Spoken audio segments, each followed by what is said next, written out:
And now for a closer look at that markets action, Makwe Masilela from Makwe Fund Management joins me now. Thank you so much for your time, Makwe. Markets digesting Fed Chair Jerome Powell's comments at the Economic Club of Washington, D.C. that he made yesterday. It seems that he's turned very dovish lately ahead of the July meeting. Do we expect his tone to be significantly different at that meeting than it has been, at least for the last 6 months?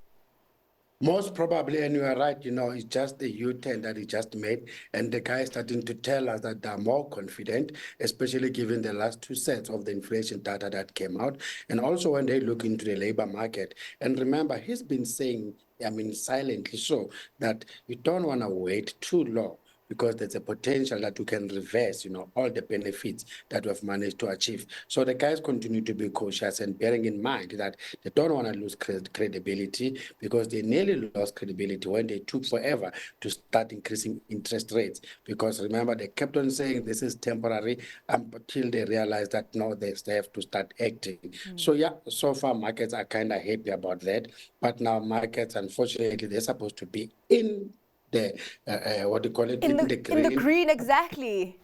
Yeah. I think it's a reality kicking in, so far the local boss we gave up, all of yesterday's gains, starting to eat last week's gains. Remember last week the JC was up 1.1%. And I think now it's a reality to say, Trump, true. We know that we expect a continuation when it comes to corporate and tax cuts. We expect some loose regulation when it comes to climate change or cryptocurrency, stuff like that. And now, but the other market participants are saying, wait a little bit, we might have an increase in taxes in the form of tariffs. Because when we start increasing tariffs, that's one way of having an indirect tax, and that can be inflationary as well, because prices will go up. So markets are starting now to seriously look into all that, that maybe Trump too might not be exactly what we thought will be. Hence, maybe we see this kind of reaction that we are seeing, because so far, markets have just discounted the fact that Trump is definitely coming back. Yeah, that is actually very interesting, because we have seen market participants increasing their bids for a Trump win. But it's quite interesting now to see them assessing the exact impact of a Trump presidency 2.0.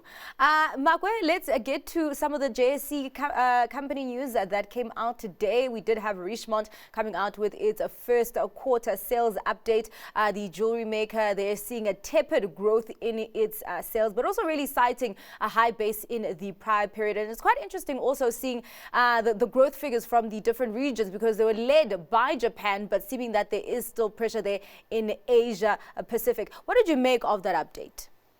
Yes, Japan and America helped, but I don't see this lasting. The guys just had to they managed a 1% increase quarter on quarter. The reason I'm saying that, they've been helped by the likes of what you call it, jewelry and fashion, but the watch doing okay, but online also doing great. But if you go like back yesterday, we've seen Burberry saying sales are going to fall, and they even had to get their CEO to resign. We had Hugo Boss as well today, as you said in our intro, sales not look okay, but those are more of yearly sales compared to this one of Richemont. So Richemont, as it is now, this is a quarterly, and it's just up in year 1%. Yes, not too bad. Seems as if they're resilient, given the challenges when it comes to the macroeconomic conditions. But I think going forward, the guys will probably join their peers to start saying, listen, this luxury industry continues to be challenging, people not spending money. And as you said, Asia Pacific not doing that great. Makwe, it's actually quite interesting because you also talk about Burberry also coming out talking about macroeconomic challenges, because even today Hugo Boss are coming out and talking about macroeconomic challenges, particularly in China. So it's going to be quite interesting to see the developments there in that luxury sector.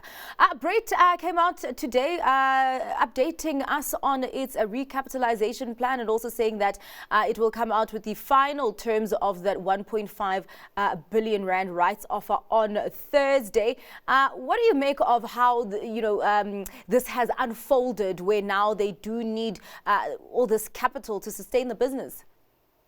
You know, to think that they had the big brother coming in the form of Christo, it just shows you that some of the investment that were made, didn't pay off. And it's not only them. We're even seeing other companies trying to sell some of their non-core, And I think maybe we've just had to get it from Ethos when they said, you know what, we have to start unbundling our shareholding, that other side. And yeah, even if they think to what do you call it, the list division active separate, I don't see that doing great. I mean, there's huge competition, and people now are getting into more flexi contracts when it comes to their gyms. So up until maybe probably the likes of Virgin Active completely change their business model so that they can be more agile and be able to compete to these other up and coming new gyms, which are better structured going forward. I think for them, it's going to continue to be challenging. Yeah, it's actually very interesting, Makwe, and you are right, because there's so much competition. So it's going to be quite fascinating to see kind of market sentiment as we head to that potential IPO for Virgin Active. Just lastly, Makwe, before we go to the stock picks from your peers, I did see that Karoo with 5 O's came out with an announcement saying that they will be releasing results on Thursday. Of course, no financial information, but I did see its share price there climbing more than 4%. Is this maybe a signal that markets have high expectations for what the company is to come out with on Thursday? I'll never call it high expectations. When it comes to Karoo, we continue to have normal expectations. Unfortunately, those expectations, they tend to be exciting, Hence, maybe we see their reaction, and we expect to see them increasing numbers when it comes to the subscriber base. We continue to expect that most of their services will continue to be in demand, as we see most companies are trying to get things to be in digital form. Yeah, and we really have seen positive momentum there with every quarterly results that they do come out with. Well, Makwe, before we get to your stock pick, let's take a look at some of the counters that have found a favor with your industry peers.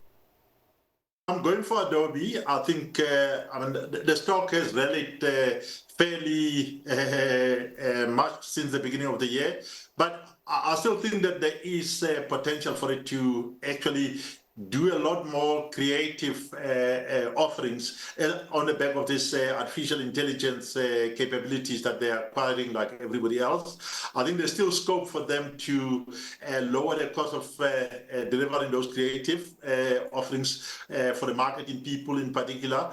And I would go for Adobe for the long term. It is the BHP group, and sort of as you're lucky, sort of was kind enough to sum up for me, they have the advantage of sort of a high quality company which they can use as an acquisitive group.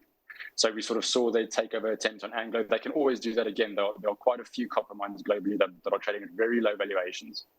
And then in terms of their current commodity split, obviously we're all saying it's 70% iron ore, 30% copper. But as the prices change, they would become a copper group. If copper went to 12,000 or iron ore came to $90. But the fact that they're so low on the curve on iron ore means they're the last loser. Iron ore price is going to fall, and everybody would close down before they also would sort of start taking sort of negative free cash flows from that business. We've been fairly bullish on the whole SA Inc. trade for quite some time now, and as you mentioned, the Bell delisting is, just another one in what has been a trend over the past number of years. But it was a close call between gold and my stock pick. Gold, I think, still, it's sort of at the point of breaking out from all-time highs. We could be a bit bullish, if we see a further sort of risk off globally, the rand weakening further. Gold could be interesting, but my stock pick for today, going with local, going with the SA Inc. trade, is Sun International. I've had this one on a few times on the show over the past 12 months or so. It's trading about 15% off its highs. It's had a recent pullback, so we've been buying more of it. And yeah, still think, just in the gaming and the betting market, they are still really dominant there. Right, Makwe, let's have your thoughts on those counters. Let's actually start off with Sun International, because we know the recovery story from COVID, but also some pockets still not back at pre-COVID-19 levels, to the point where Sun International was actually is lobbying for less restrictions or looser restrictions in terms of visa requirements to get tourists in. What do you make of the story around Sun International? I think it's a pretty nice story, especially if they manage to get all those regulations, to be loosened and for them to be able to spend that kind of money on Sun City. It tells you that the guys are looking forward. Yes, the likes of casino might not be doing okay, but sports betting, that sector continues to grow. And we see that their division, which is in charge of that, they're busy trying to grow that. So I think they're looking okay going forward. And mainly based on the fact that the gambling part of things online and mainly sports betting should start to bear some fruits for them. What about BHP? Of course, they were hoping to gain more fruit from Anglo-American, but still seeming that investors still like BHP, even though it did not or has not gotten Anglo-American yet. I think I'll go more with targets that BHP Billiton will be looking to buy, as they want to be more of a copper player, not the company itself. I think the group will end up being very too big. And for now, people are comfortable because they continue to pay dividends. They've got a very strong balance sheet. But I think possible targets that might be acquired by them, because we know and believe that copper is one of those important metals into the future. What about Adobe? Is it speaking to this big tech story right now? Not that much, but maybe we can give it a benefit of a doubt, especially when he said long term, given that probably they'll be more creative when it comes to AI. But if they fail to be more creative, then I think it's going to be a problem. And bearing in mind that as much as they're busy being creative, you've got other competitors as well exploiting the AI part of things to be creative. But I think it's worth giving the company a chance. All right. Well, what else are you giving a chance today? Your stock pick, Makwe? I'll look more into Exaro. We've seen that the prices when it comes to coal were going down, but we've seen a nice recovery, and things that worked against them are now working to their benefit, that they're helping prices to go up. And with economies expected to start picking up, then demand will continue to be healthy. So I think for now, I'll pick Exaro. All right. Thank you so much for your time, Makwe. Really appreciate it. That was your midday market update with Makwe Masilela from Makwe Fund Managers.